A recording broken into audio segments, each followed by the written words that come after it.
Someone wrote us and he said, "Good day, council. I've noticed a trend. C of O properties is the new scam, as most of the C of O's cited we are given around 1996 with 50 years period. Today, they are selling this land to people with less than 30 years remaining in the C of O they are parading about. Help us advise the members of the public to be careful, as they might be making a long-term investment in a short-term landed property. It happened in Lagos and is now happening in Abuja. Please, people should ask when the C of O was issued, as a house is something done for long term, so they don't end up building on land with a few years validity." End of quote. To the person that sent in the above requests, we appreciate your concern in partnering with encumberedproperties.com in our quest to making real estate sector scam free.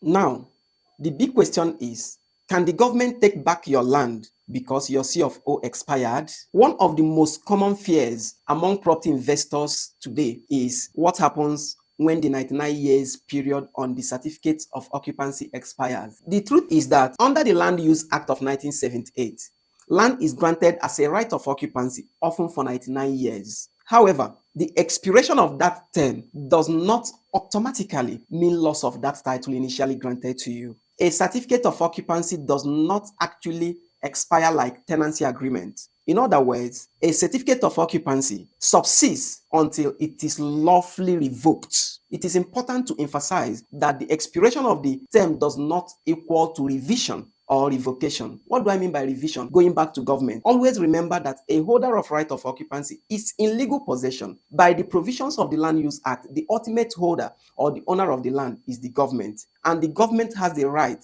to demand for its use at any time by revoking the right of occupancy of any person in possession. That the term the government granted to you has or has not expired does not bar the government from revoking the right once the need arises. However, revocation is not done randomly or carelessly. It has to follow the established laws and principles. Otherwise, the court will reverse whatever the government has done. Now, when, how can government validly retrieve or revoke your landed title? Government can only take back the land where due processes are followed, which are: number one, for overriding public interest. For instance, building of roads, railways, public infrastructure. Anything more than this, the court will reverse. It must be preceded by valid notice, and there must be compensation. Compensation is a condition both under the Land Use Act and under the Constitution. You must be compensated. Another condition in which the government can validly revoke or retrieve the land is when there is breach of allocation conditions. What do I mean by this?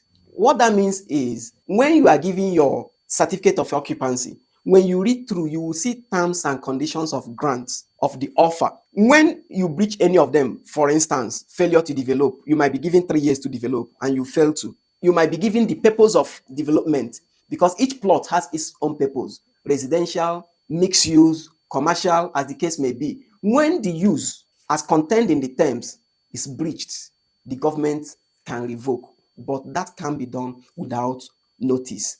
And I want you to also distinguish when you can be compensated. If your title is revoked for breach of any of the conditions of grant, you are not entitled to compensation. The only time compensation arises is when your title is taken by the government for overriding public interests, not because you breached purpose of use, not because you failed in your own side of the contract as contained in the terms of grants. When there is failure to develop within the stipulated time, non-payment of grant rent, when you sell or mortgage without governor's consent, the government can revoke. When there is illegal or defective allocation, for example, where land was already allocated and mistakenly reallocated, the government can revoke. Allocation that was made without authority, allocation racketeering, it can be revoked. These are instances where government can validly revoke. Fraud or misrepresentation can also lead to legally justifiable revocation. Now, what the courts have said as regards the government right to revoke any landed property, like in the case of Ogunle and On, the Supreme Court of Nigeria, which is the highest deciding judicial authority in Nigeria, says a right of occupancy subsists until validly revoked in line with the provisions of the Land Use Act. And the provisions of the Land Use Act is very, very clear. Nobody can violate it, not even Wike. If they go contrary to the provisions, the court would always do what? Reverse it. The same was also echoed in the case of offshore and foreign finance corporation. Going into details is not really important, but it held that a certificate of occupancy is evidence of title and cannot be invalidated casually or arbitrarily. So when you have your certificate of occupancy, your mind shouldn't be skipping that at expiration it will be taken back from you or otherwise, except you breach any of the terms therein contained. The question is, has any title been taken back by the government just because the term granted expired? The answer is capital no. If there was any term that expired and the land reverted back to the government, kindly note that it was actually revoked for overriding public interest by giving the necessary notices and compensating the holder. There is no Nigerian court decision where land has lawfully been retrieved solely because the term granted in the right of occupancy or C of O expired without any further reason. When you investigate further, if anything like that occurred, there is a secondary reason you are not aware of. Therefore, expiration alone is not tantamount to disentitling you of your right of occupancy. Now, what investors should actually worry about is not expiration of years granted, but you should worry about encumbrances, defective titles, illegal change of use. Illegal change of use is one area that most allottees, you and I, are guilty of. For instance, recently, 15 locations in Abuja were spotted out where their location purpose is residential but have been converted into commercial. They've been spotted out and asked to pay penalty of 5 million naira. And if they fail to pay, it's actually a breach of terms of grant.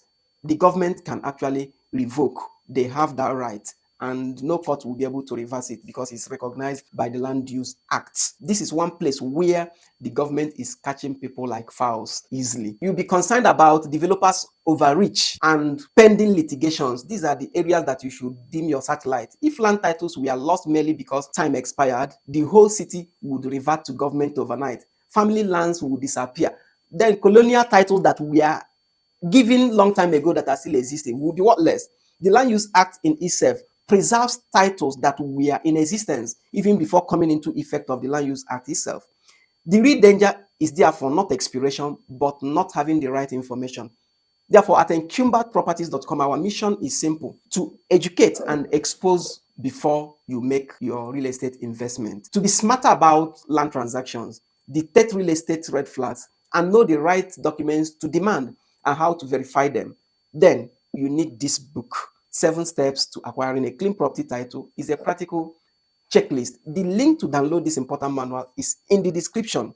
And I would love you to partner with us in bringing to our notice details of properties that are traps. There are properties that are traps. For instance, you know of location that has been earmarked for public utility, and some fraudulent land vendors are bringing innocent buyers to show them the place that is for sale, knowing that they won't go and verify. Such location bring to our notice. By so doing, you will be partnering with us in getting the society rid of real estate scams. And searches on our website for such risky properties is entirely free of charge. For more real estate updates, I would love you to subscribe to this channel, share the content of this video to help keep others safe from risky real estate investments. I remain your real estate guide, Madweke Nwere. I'm a property lawyer, a chief superintendent of police, and by God's grace, the founder, encumberedproperties.com. Encumberedproperties.com remains the only real estate fraud prevention platform. We love you and we care about the safety of your real estate investments. Thank you.